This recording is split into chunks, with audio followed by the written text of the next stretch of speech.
আসসালামু আলাইকুম। কেমন আছেন সবাই? আশা করি সবাই ভালো আছেন। আমিও আলহামদুলিল্লাহ ভালো আছি। তো আজকে আবারও নতুন আরো একটা ব্লগ ভিডিও নিয়ে হাজির হয়ে গেলাম আপনাদের মাঝে। তো চলুন ভিডিওটা শুরু করি। এই যে আজকে সকাল সকাল নাস্তা করার পরে চলে আসলাম এখানে এই যে মানে কাপড় নাড়তে চলে আসলাম ব্যালকনিতে। কারণ হচ্ছে অনেকগুলো কাপড় জমা হয়ে গেছিল, অনেকদিন থেকে ধোয়া হয়নি তো, বৃষ্টিও ছিল কয়দিন, সেজন্য ধুইতে পারিনি। তো আজকে কি করলাম, সকালবেলা নাস্তা বানানোর আগে কাপড়গুলো ভিজিয়ে রাখছিলাম আর কি। তো নাস্তা বানানোর পরে আমি কি করলাম, এই যে আজকে দেখলাম যে ব্যালকনিতে অনেক রোদ আছে, কাপড়গুলো খোঁচে এখন এগুলা নাড়তেছি।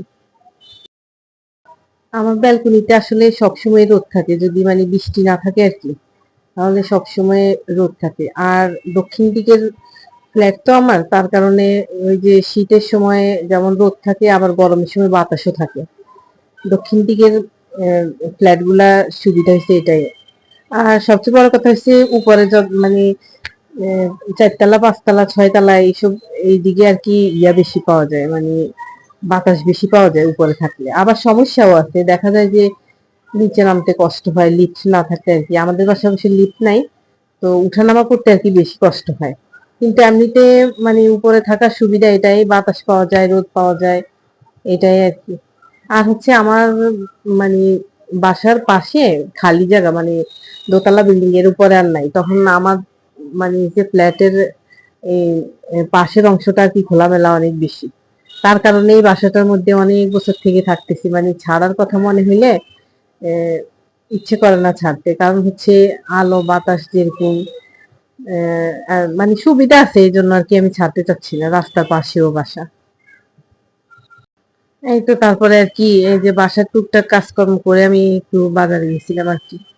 তো আজকে বাসায় বসে বসে ভাবছিলাম কি আনবো, রাত্রে একবার কতক্ষণ ভাবছি কি কি রান্না করবো, সকালে বাজারে যাওয়ার সময় তো আবার ঝামেলা হয়ে যাবে। তো সেই জন্য আর কি, তো দেখলাম যে মাছ খেতে খেতে বোরিং হয়ে গেছে, মাছ আর ভালো লাগতেছে না। সেই জন্য আজকে একটা মুরগি নিয়ে আসলাম। এই তো, আর ফার্মের মুরগি তো উম, বেশি মাংস, এই জন্য আমি এটাকে ছোট ছোট করে পিস করে কেটে নিচ্ছি এখানে আর কি। কারণ হচ্ছে বেশি মোটা মোটা করলে আর কি এগুলোর ভিতরে মশলা ঢুকে না, সেজন্য ছোট ছোট করে পিস করে নিতেছি। এটাকে আজকে একটু হালকা ঝোল ঝোল করে রান্না করবো আর কি, দেখি খেতে কেমন লাগে। কারণ হচ্ছে আজকে কয়েকদিন থেকে মুখের মধ্যে কোনো রুচি নেই, মন চাইতেছে ভর্তা, ডাল এগুলা খাই আর কি। তা ওই যে বাসায় বাচ্চারা আছে, ওরা আবার ভর্তা এগুলা খাইতে চায় না, ডালটা খায়। তো সেই জন্য আর কি আবার আলাদা আলাদা করা লাগবে। তো এই জন্য আজকে মুরগিটা রান্না করলাম, কারণ মাছ খেতে খেতে বোর হয়ে গেছে, এখন আর মাছ ভালো লাগে না। ফার্মের মুরগিটা আসলে আমি আগে খেতাম না, কারণ হচ্ছে আমার ভালো লাগতো না আগে। ইদানিং আবার দেখতেছি ভালোই লাগে। কারণ হচ্ছে ওই যে দেশি মুরগিটা বেশি একটা পাওয়া যায় না এদিকে, ওই গেলেও দূরের বাজারে গেলে আর কি পাওয়া যায়, আর ওটার উম, অনেক দাম। আর ওই যে দেশি মুরগি বলে আর কি বিক্রি করে, আসলে আনার পরে রান্না করলে ওরকম একটা ফিল আসে না, দেশি মুরগি যেরকম একটা টেস্ট সেরকম লাগে না আসলে। তার কারণে শুধু শুধু টাকা নষ্ট করে লাভ নেই, এটাই আনছি। একটু মাখা মাখা ঝোল করে রান্না করবো, পেঁয়াজ টেয়াজ বেশি করে দিয়ে, ভালো লাগবে এটা। যদিও মাংস খেতে ভালো না লাগে, তাহলে ঝোল টোল দিয়েও ভাত খাওয়া যাবে। সেজন্য আর কি ফার্মের মুরগিটাই আনছি।